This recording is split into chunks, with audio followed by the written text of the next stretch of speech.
말씀 예수님께서 행하신 표적 가운데 나면서부터 소경되었던 사람의 눈을 띄워주시는 이야기입니다. 오늘 말씀에 보면 맹인에 관한 이야기가 나오는데, 맹인이라고 하는 사람, 성경적으로 보면 이제 티플로스라고 하는데요. 이게 신체적으로 보지 못하는 사람이라는 뜻도 있고, 그리고 또 하나 뜻이 있는데 정신적으로 보지 못하는 이라는 뜻도 있습니다. 정신적으로 보지 못한다는 게 뭐냐? 우리가 흔히 쓰는 표현 중에 눈이 멀었다라는 표현이 있잖아요. 그게 신체적으로 눈이 먼 게 아니라 세상 살다 보면 돈에 눈 먼 사람들이 있습니다. 돈에 눈 먼 사람들은 뭐만 보고 살게? 돈만 보고 살기 때문에 다른 건 안 보이는 겁니다. 요즘 젊은 애들도 그러나 사랑에 눈 먼 경우도 있습니다. 사랑에 눈 멀면 그것만 보입니다. 눈에 콩깍지가 씌어서 제가 볼 때는 영 형편없는데 자기 눈에는 너무너무 멋지다는 걸 뭐 이런 경우입니다. 그러니까 딱 자기가 보고 싶은 것만 보고 듣고 싶은 것만 들으면 다른 게 안 들립니다. 그러니까 지금도 우리가 그런 시대를 살고 있다라고 생각이 듭니다. 요즘에 유튜브나 카톡이나 이런 것들을 통해서 연일 소식들이 들려오는데 정말 놀랍게도 듣고 싶은 얘기만 듣고 보고 싶은 것만 봅니다. 그러니까 얘기가 되질 않습니다. 자기 얘기 일단 시작하면 그게 다 맞다는데요. 그리고 근거들을 대는데 제가 볼 땐 터무니없는데 이런저런 얘기를 대면서 맞다고 하니까 또 그 사람이 생각할 땐 또 저도 그럴지 모릅니다. 목사는 보고 싶은 것만 보는구나. 듣는 것만 듣고 싶은 것만 듣지. 그래서 어떤 사람들은 그럴지 모른다는 말이죠. 그러니까 요즘 같은 때 예배드리지. 상식도 안 통하는. 근데 상식이 그렇게 몰상식한 사람 아니에요. 근데 우리가 그럴 수 있다는 말이죠. 정신적으로도 보지 못하는 이라는 뜻이 있습니다. 그리고 나면 오늘 말씀을 통해서 우리가 이 말씀 볼 때 이건 나와는 상관없는 이야기 아닌가 라고 생각할 수 있는데 아니고요. 만일 이게 티플로스가 정신적으로 보지 못하는 이라고 하는 뜻이 있다면 이게 우리 얘기입니다. 그리고 오늘 나면서부터 눈 먼 사람이 눈이 띄었던 것처럼 오늘 저와 여러분이 예수님을 통하여서 우리의 눈도 띄어져야 되는 줄로 믿습니다. 말씀을 듣는 가운데 우리에게 만약에 내가 눈 먼 것이 있었다면 우리의 눈이 밝아지는 은혜가 있기를 원합니다. 오늘 말씀을 준비하다가 제 머릿속에 계속 떠오른 소설이 하나 있었습니다. 이 주제 사마라고라고 하는 사람은 이 포르투갈의 소설가입니다. 근데 이 사람이 평생 다른 일 하다가 60세에 소설가로 딱 등단을 합니다. 그리고는 소설을 쓰기 시작했는데 놀랍게도 소설 쓴 지 얼마 되지 않아갖고 노벨 문학상을 수상을 합니다. 물론 이 책 때문에 받은 건 아니고요. 이런 책들도 이제 영향이 있었겠죠. 눈먼 자들의 도시라고 하는 책이 있습니다. 시작이 보면 복잡한 사거리에서 차들이 쭉 대기하고 있는데 신호가 바뀌었는데 맨 앞차가 가지가 않습니다. 그러니까 사람들이 막 빵빵거리기 시작을 해요. 근데 왜 안 가나? 그 앞에 있는 운전자의 눈이 갑자기 이렇게 멉니다. 그러니까 그 책 표현대로 하면 백색으로 보입니다. 모든 것들이. 아무것도 보이지 않고 백색으로 보입니다. 겨우겨우 그 사람이 안과 의사를 찾아갑니다. 그런데 안과 의사가 그 사람하고 진단하다가 그 사람도 눈이 멉니다. 그리고는 점점점 많은 사람들이 눈이 멀기 시작합니다. 그랬더니 그 당국에서, 행정당국에서 뭐라고 판단하냐면 이게 전염병이라고 판단합니다. 눈이 머는 전염병인가. 어느 시대나 똑같아요. 전염병이라고 생각되는데 이게 원인을 모르잖아요. 원인을 모르는 전염병이 생겼을 때 행정당국이 제일 하기 쉬운 일이 뭐였는가? 감금하는 겁니다. 사람들, 환자를 그래서 정신병원을 개조한 곳에 감금을 합니다. 그런데 계속해서 환자는 늘어나기만 합니다. 병원에 가둬놓고 그리고는 군인들을 지키게 합니다. 그리고는 만일 거기서 나오면 총살을 해도 좋다라고 하는 명령을 내립니다. 근데 그 명령을 아주 철저히 따르는 사람이 대령으로 나오는데 그 대령은 명령을 해요. 누구든지 환자가 나오려고 하면 총살해요. 근데 중간에 보면 그 사람도 전염이 됩니다. 그래서 자기가 자살을 합니다. 자기가 그래야 된다고 생각했으니까요. 근데 이 책에 유일하게 눈이 안 먼 사람이 나옵니다. 그게 누구냐면 안과 의사의 부인이에요. 남편을 너무너무 사랑해서 정신병원으로 감금되어가는 남편을 도와야 된다고 생각을 합니다. 그리고는 이 아내가 따라가요. 그리고 눈이 먼 척을 합니다. 눈이 먼 척을 하면서 그 사람을 사는데 눈이 멀기 시작하니까요. 인간이 얼마나 악해지는가가 나와요. 그래서 그 안에서도 눈먼 사람들끼리 권력이 생깁니다. 그리고 총을 하나 얻은 사람이 왕노릇을 합니다. 그리고는 많은 사람들이 이제 괴롭히죠. 그래서 이 여자를 중심으로 그 권력을 몰아내고 그리고는 밖에 나왔는데 군인들이 다 철수했다는 걸 알게 돼요. 그리고는 집으로 돌아와서 그리고는 이제 씻기고 그 밥을 먹이는데 갑자기 그 눈이 밝아지기 시작하는 사람이. 그리고 그렇게 전염병이 물러갑니다. 맨 마지막에 이 의사 부인이 그런 이야기를 하죠. 나는 우리가 처음부터 눈이 멀었고 지금도 보기는 보지만 눈이 멀었다고 생각해요. 왜냐하면 볼 수는 있지만 보지 않는 눈먼 사람들이라는 거죠. 라고 이야기가 끝납니다. 사마라부가 하고 싶었던 이야기가 이게 아닐까 생각했어요. 우리가 다 본다고 생각을 하는 거죠. 내 눈이 멀쩡하다고 생각을 합니다. 근데 정말 우리가 멀쩡한 사람이냐라는 거예요. 우리가 정말 봐야 되는 거 보지 못하고 들어야 되는 이야기 듣지 못하고 그리고 살고 있다면 우리가 눈먼 사람이나 우리나 뭐 다르냐라는 겁니다. 눈이 먼 사람들이 눈이 보이지 않기 때문에 자기 본능대로 한다고 하는데 우리가 눈이 보인다고 하면서 내 욕심대로 살면 그 사람들이나 우리나 뭐 다르냐라고 우리에게 이야기를 들려주고 있다 생각이 들어요.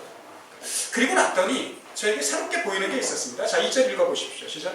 제자들이 물어 이르되 라비여 이 사람이 맹인으로 나는 것이 누구의 죄로 인함이니까 자기니까 그의 부모니까 라고 되어 있습니다. 예전에는 이게 대수롭지 않았거든요. 근데 저한테 이게 한 주간 마음이 너무 불편했어요. 자, 지금 태어나면서부터 시각장애인으로 태어난 사람이 있습니다. 만일 우리에게 인간적인 사랑이 있다면 자, 평생 보지 못하는 사람을 보면서 무슨 얘기를 해야 되는가? 얼마나 힘들까? 얼마나 불편할까? 얼마나 어려울까? 이런 생각을 해야 되는데 내가 눈 안 멀었으니까 고작 한다는 얘기가 쟤는 도대체 죄를 얼마나 지으면 눈먼 자로 태어나냐? 도대체 뭘 그렇게 잘못했어, 쟤? 만약에 이렇게 이야기하는 사람이 있다면 별로 기분 안 좋을 것 같아요. 그러면서 제가 다시 한번 조심해야 되겠다고 생각을 합니다.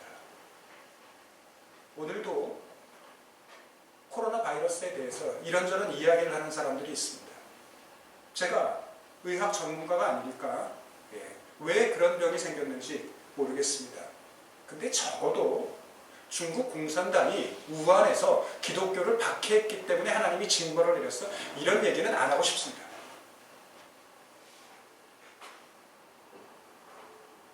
대구 경북이 세월호 때 그 부모들 마음 아프게 했기 때문에 그래서 벌 받는 거야. 이런 얘기는 안 하고 싶습니다.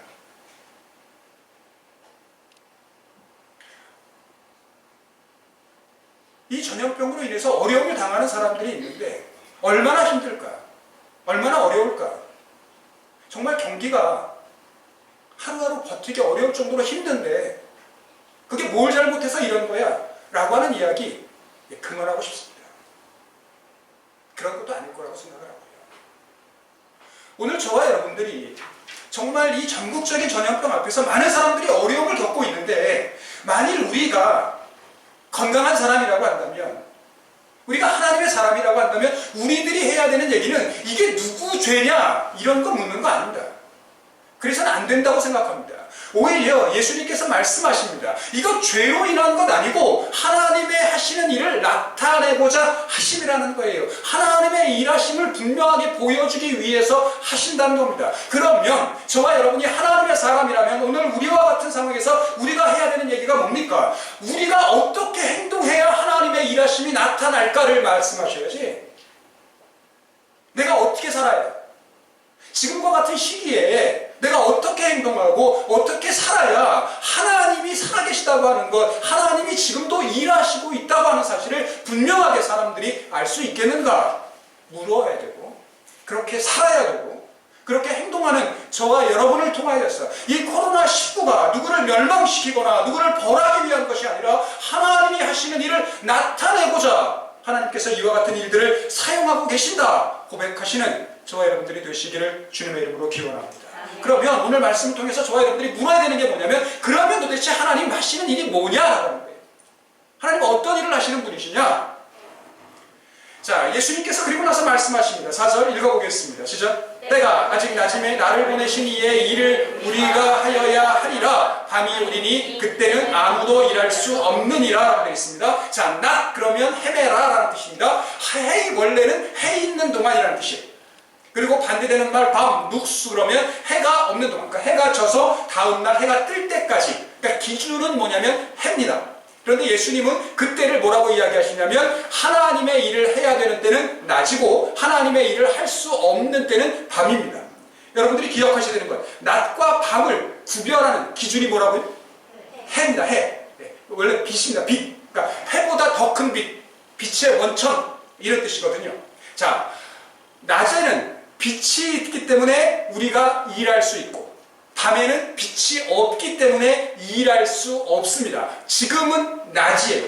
뭐가 있어서? 해가 있어서. 근데 해라고 표현하면 안 되고 빛이 있어서. 예수님이 하실 말씀은 이제 그거거든요. 자, 지금은 빛이 있어. 그러니 지금은 낮이고 그래서 우리는 지금 하나님의 일을 해야 된다라고 하는 거예요. 그러면 하나님의 하시는 일을 알기 위해서 우리가 또 뭘 깨달아야 되냐면 그럼 도대체 빛이 뭔데? 라고 하는 말씀을 들어야 되잖아요. 자, 5절 읽어보겠습니다. 시작. 내가 세상에 있는 동안에는 세상의 빛이로다. 예, 됐습니다. 자, 이러고 나면 이제 말씀이 명쾌해졌잖아요. 네. 자, 지금은 낮입니다. 뭐가 있어서 낮이에요? 빛이 있어서 낮이에요. 근데 빛이 뭐라고요? 예수님이라고요. 예수님이 지금 계시니까 지금은 낮이고, 그러니까 지금 저와 여러분은 뭘 해야 되냐면 예수님을 따라서 빛된 삶, 하나님의 일을 해야 되는 때라는 겁니다. 자, 요한복음 8장 12절에도 같은 말씀이 있는데 읽어보겠습니다. 시작. 예수께서 또 말씀하여 이르시되 나는 세상의 빛이니 나를 따르는 자는 어둠에 다니지 아니하고 생명의 빛을 얻으리라 라고 했습니다.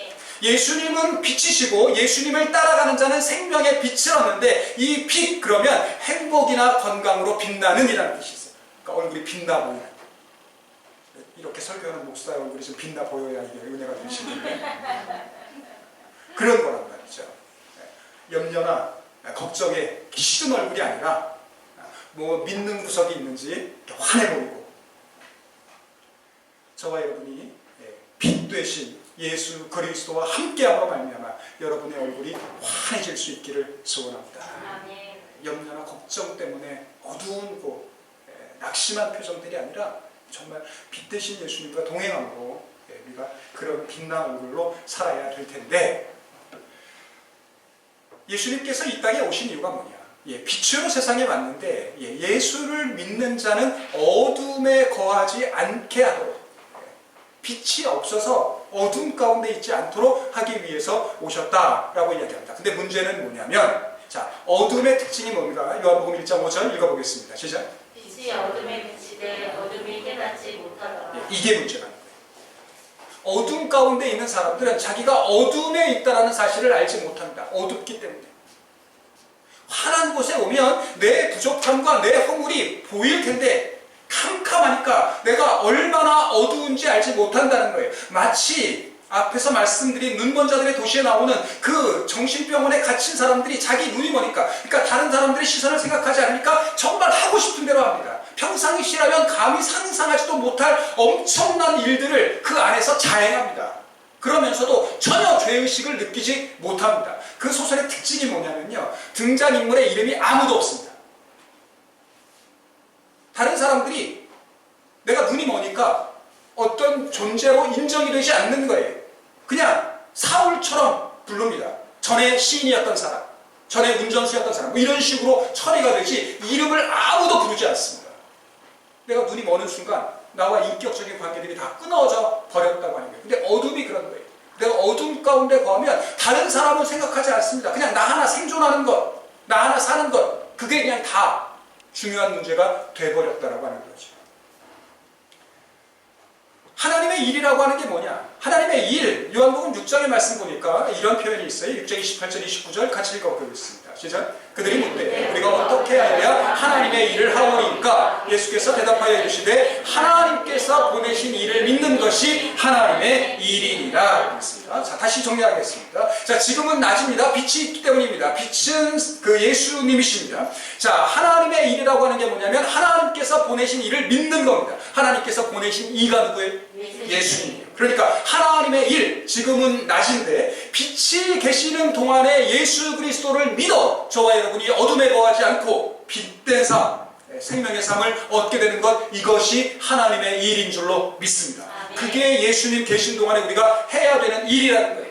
자, 예수를 믿으면 하나님의 자녀가 되는 권세를 주신답니다. 예수를 믿으면 멸망하지 않고 영생을 얻게 된답니다. 그러니 다시 말씀드리면 하나님의 일이라고 하는 게 뭐냐? 저와 여러분이 예수 그리스도를 믿어 영원한 생명을 얻게 되는 것, 이것이 하나님의 일인 줄로 믿습니다. 이 일은 언제만 가능하냐면 예수 그리스도가 계실 때라야만 가능하다는 거예요. 그러니까 우리가 예수 그리스도 말고 다른 이름으로 구원을 얻을 수 있나요? 없나요? 없습니다. 절대. 어떤 이름으로도. 그게 뭐 아무리 놀라운 이름이고 아무리 유명한 이름이고 아무리 대단한 이름이라 할지라도 오직 우리의 구원을 위하여 주신 이름은 예수 그리스도가 유일하신 줄로 믿으시기 바랍니다. 예수 그리스도를 믿으면 멸망하지 않고 영생을 얻게 된대요. 자, 그리고 나서 이 말씀을 하시고 예수님께서 이제 그 사람을 고치십니다. 땅에 침을 뱉어서 진흙을 만드십니다. 그리고 그의 눈에 바르십니다. 그리고는 명령을 하십니다. 뭐라고 말씀하시는가? 7절 읽어보겠습니다. 시작. 이르시되 실로암 못에 가서 씻으라 하시니, 실로암은 번역하면 보냄을 받았다는 뜻이라 이에 가서 씻고 밝은 눈으로 봤더라 라고 되어 있습니다. 자, 중요한 건 어딜 가야 돼요? 실로암 가야 돼요. 근데 실로암이라고 하는 게 이게 연못 아니고요, 풀자입니다. 풀자.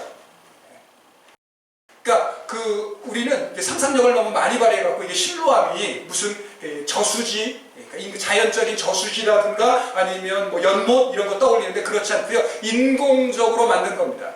다윗 성, 예루살렘 성 안으로 물이 위급한 시기에 물의 균단이 끊기게 될까봐 히스기야 왕이 그 북쪽에 있는 기온샘으로부터 터널을 만듭니다. 히스기야 터널이라고 하는 거.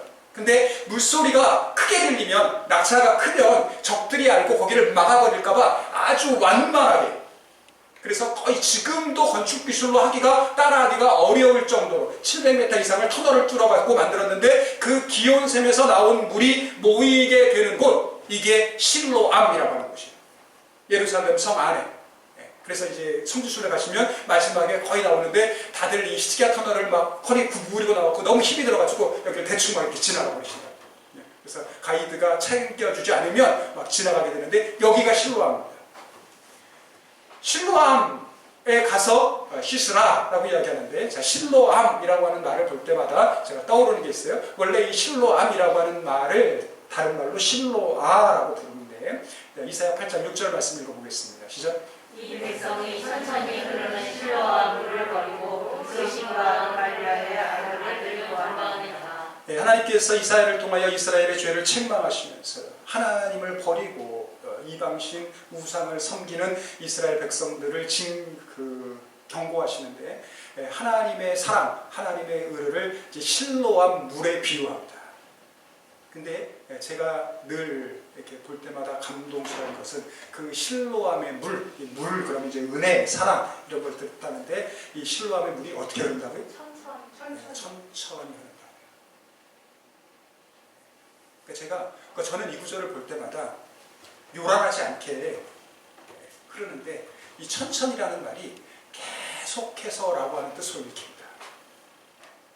끊이지 않고. 하나님의 은혜가 그런 것이라고 저는 믿습니다. 우리 생각에는 하나님 은혜를 주시는데 로또처럼 주시면 좋을 것 같아요. 한 방에. 근데 제가 믿는 하나님, 제가 고백하는 하나님은 한 방에 주시는 분이 아니고요, 끊이지 않고 계속해서.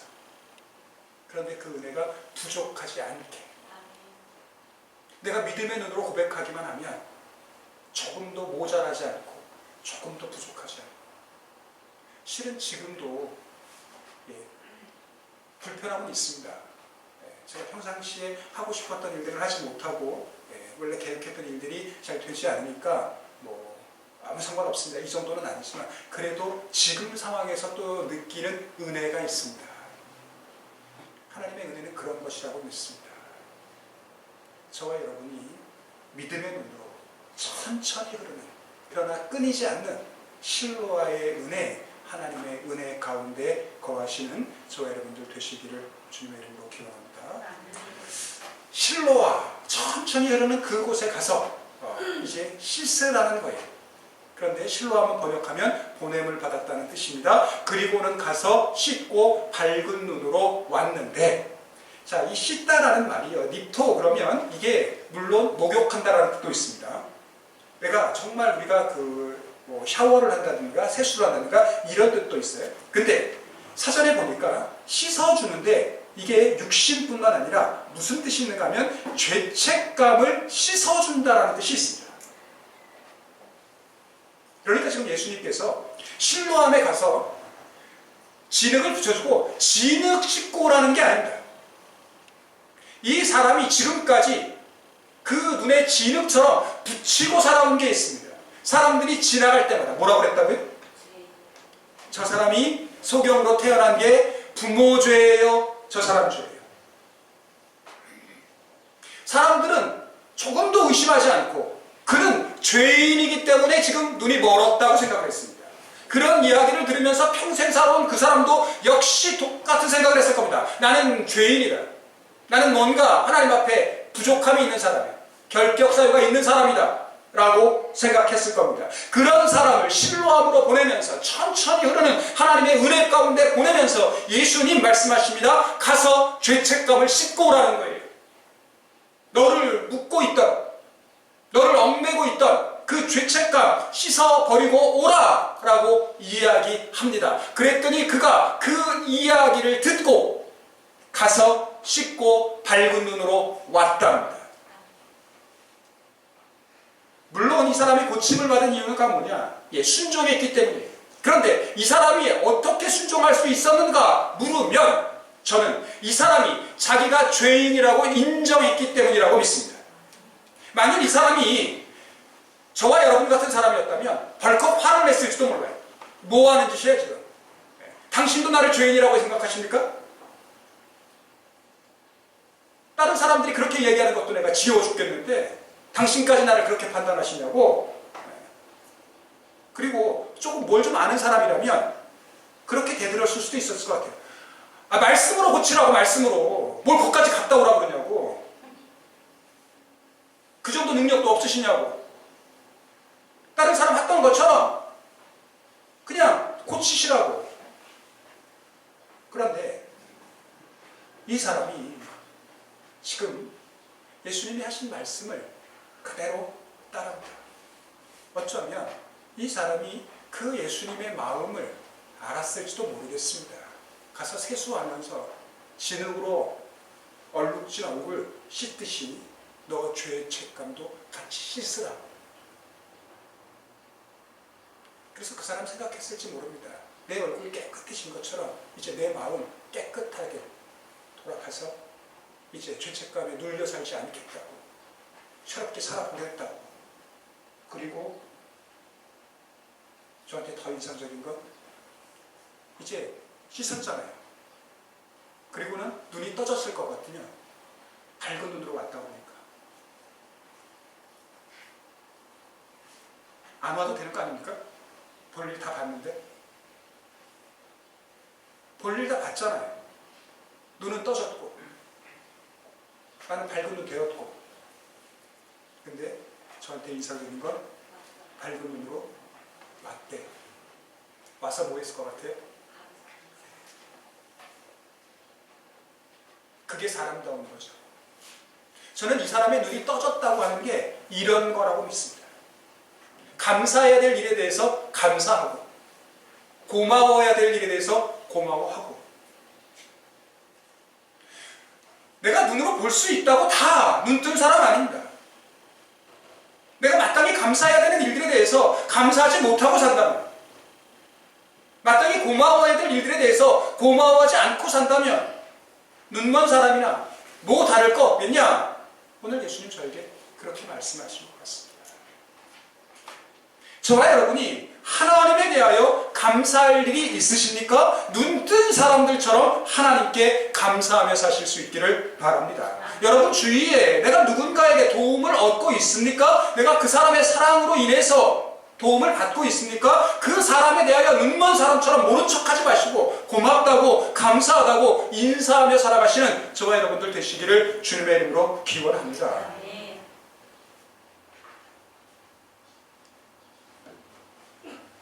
전에 주변에 있던 사람들이 이제 그에 대해서 이야기합니다. 그가 거린으로 살았던 것 같죠? 자, 거린으로 구걸하며 살았던 사람들이 그를 보더니 이야기합니다. 저 사람 얼마 전까지만 해도 앉아서 구걸하며 살던 사람 아니냐? 라고 얘기했더니 9절 어떤 사람은 그 사람이 맞다고 이야기하고 어떤 사람은 아닌데 그냥 비슷한 사람인 것 같은데 라고 이야기합니다. 그때에 그 당사자가 이야기합니다. 뭐라고 이야기했냐면 내가 그 사람입니다. 내가 얼마 전까지 눈 멀었던 사람입니다. 그랬더니 그들이 묻습니다. 어떻게 눈 떴어? 그랬더니 그가 이야기하죠. 11절 읽어보겠습니다. 시작. 내가 그때 그 사람이 진리를 믿어 우리 눈에 가고 소경함에 가서 씻으라 하기에 가서 씻었더니 보게 되었노라. 자, 이 사람이 자기의 눈이 어떻게 띄어졌는지, 자기 죄책감이 어떻게 씻겨졌는지를 이야기합니다. 어떻게 씻겨졌어요? 시키는 대로 했어요. 누가 시키는 대로 했어요? 예수님이 시키는 대로 했습니다. 오늘 여러분들이 말씀을 읽는 가운데 내가 눈먼 사람이다 깨달아지셨습니까? 내가 죄인이다 깨달아지셨습니까? 내 눈이 띄어져야 되고 내가 죄책감으로부터 풀어져야 되는 사람이다 깨달아지셨습니까? 오늘 말씀대로 여러분들의 눈이 띄어지고 여러분들의 죄책감이 사하여지는 방법의 11절에 기록되어 있는데 어떻게 하면 돼요? 예수님 시키는 대로 합니다. 예수님이 뭐라고 시켰어요? 실로암에 가서 씻어라 라고 이야기합니다. 자, 마지막으로 그러면 도대체 실로암이 뭘 의미하는가 말씀 전하도록 하겠습니다. 오늘 우리가 읽지는 않았지만 성서 일과는 41절까지 읽으라 라고 이야기하는데 예수님께서 이 사람을 단순히 고치신 이유가 이 사람의 눈을 띄려고 하는 게 아니고요. 이 눈이 멀어서 고생하고 있고 눈이 멀어서 힘들어하고 있는 사람을 보면서 얼마나 아플까 얼마나 힘들까를 이야기하지 않고 그저 그냥 자기들의 가십거리로 저게 누구 죄야? 묻고 있는 사람들을 깨닫게 하기 위해서 예수님이 말씀을 주셨는데 39절 먼저 읽겠습니다. 시작. 예수께서 이르시되 내가 심판하러 이 세상에 왔으니 보지 못하는 자들은 보게 하고 보는 자들은 맹인이 되게 하려 함이라 하시니 라고 되어 있습니다. 41절 읽어보겠습니다. 시작. 예수께서 이르시되 너희가 맹인이 되었더라면 죄가 없으려니와 본다고 하니 너희 죄가 그대로 있느니라. 자, 예수님께서 오신 이유가 뭐냐? 맹인되었고 죄인이었던 우리를 눈에 눈을 띄어주시고 우리를 살리시려고 예수님께서 오셨습니다. 자, 그리고는 우리가 지난주에 봤던 것처럼 요한복음 3장에는 니고데모의 이야기를 통해서 그리고 요한복음 4장에는 사마리아 수가성의 여인을 통하여서 우리가 어떻게 죄로부터 거듭남을 얻게 되는가 어떻게 생명을 얻게 되는가를 말씀해 주셨어요. 자, 3장 5절부터 읽습니다. 시작. 진실로 진실로 내게 이르노니 사람이 물과 성령으로 나지 아니하면 하나님의 나라에 들어갈 수 없느니라 하겠습니다. 자, 이게 중요하니까 거듭나려면 어떻게 된다고요? 물과 성령으로 나야 됩니다. 그런데 제가 1절에 뭐라고 말씀드렸냐면 이거 두 개로 보지 마시고 하나로 보십시오 라고 말씀드렸어요. 뭐예요? 성령으로. 성령이 우리의 죄를 씻는 기능이 있기 때문에 그걸 물이라 라고 표현했다 라고 말씀드렸습니다. 자, 요한복음 4장 사마리아 수가성의 여인에게 말씀하시는 것. 자, 14절 읽어보겠습니다. 시작. 내가 주는 물을 마시는 자는 영원히 목마르지 아니하리니 내가 주는 물은 그 속에서 영생하도록 솟아나는 샘물이 되리라 라고 말씀드렸는데 여기 있는 샘물은 샘물이라고 번역하면 조금 어색하고 샘이라 라고 번역해야 정확하다라고 말씀을 드렸습니다. 예수님이 주는 물을 우리가 마시면 그 물이 우리 속에 들어가서 뭐가 된다고요? 샘이 되는 거예요. 샘물이 되는 게 아니고 샘이 되어서 우리 속에서 계속해서 은혜가 넘쳐 흐르게 됩니다. 자, 내가 주는 물과 성령 이번 주에는 제가 하나가 더 찾아졌는데요. 앞으로는 이렇게 설교할 거예요. 요한일서 5장 6절부터 8절까지 말씀 보니까 이런 말씀이 있어요. 같이 읽어보겠습니다. 시작. 이는 물과 피로 임하신 이신이 곧 예수 그리스도시라. 물로만 아니요 물과 피로 임하셨고 증언하는 이는 성령이시니 성령은 진리니라. 증언하는 이가 셋이니 성령과 물과 피라. 또한 이 셋은 합하여 하나이니라 라고 말씀하십니다. 그래서 앞으로 제가 설교할 기회가 있으면 물과 성령은 성령입니다 라고 말씀드리고 한마디 덧붙이려고요. 그런데 성령은 뭐게요? 증언하는 이가 셋이니, 자, 성령과 물과 피가 같다잖아요. 성령과 물과 피가 다 같이 증언하는 게 뭔데요? 예수 그리스도예요. 예. 그래서 저는 앞으로 물과 영으로 거듭나지 않으하면을, 영으로 거듭나는 것 동시에 이제 여러분들이 맞춰보세요. 물과 영으로 거듭나는 것, 물, 영 말고 다른 말로 뭘 것 같아요? 예수님. 예수님. 내가 주는 물 역시 마찬가지야.